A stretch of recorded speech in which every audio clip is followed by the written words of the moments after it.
Hello, lords and ladies. Welcome back to Cartoon Hangout, your place for all things cartoon. Today we've got another Scooby-Doo Where Are You review as part of the Scooby Month celebration I've got going on. And that's episode 11, Hassle in the Castle. This is another episode that I definitely recall watching as a kid, and for the most part, it still holds up. It's nothing hugely special, mind you, but if you want to see the gang get chased around by a dude who can unnaturally switch from vampire to Frankenstein's monster to a werewolf, you'll get some amount of enjoyment from this episode.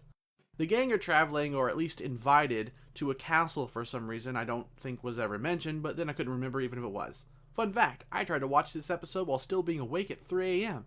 Yet here I am trying to piece together what I watched then with what I just finished watching this afternoon.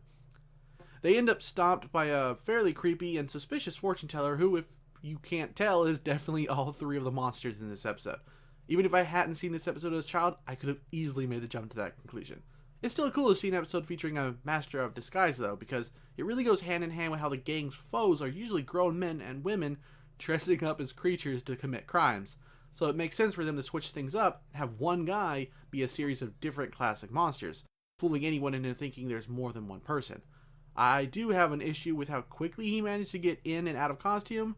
He'd have to place various duplicate costumes around the castle, and that seems just tedious. Then again, he's dressing up as monsters to search for treasure when a ski mask could also suffice, so maybe some degree of suspension of disbelief is in order. Otherwise, the episode was really fun. It was chock full of the humor typical in this series, and we jumped right into the mystery, which even had legitimate clues.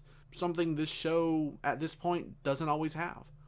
And that's basically it. I loved the villain of the episode, even if I had some gripes about how he was doing what he did, and it was a really funny, good episode. Share your thoughts on this episode down below, and for more Cartoon Hangout, check out my review of episode 10 or my review of the Powerpuff Girls episode 39. Thanks for watching and take care.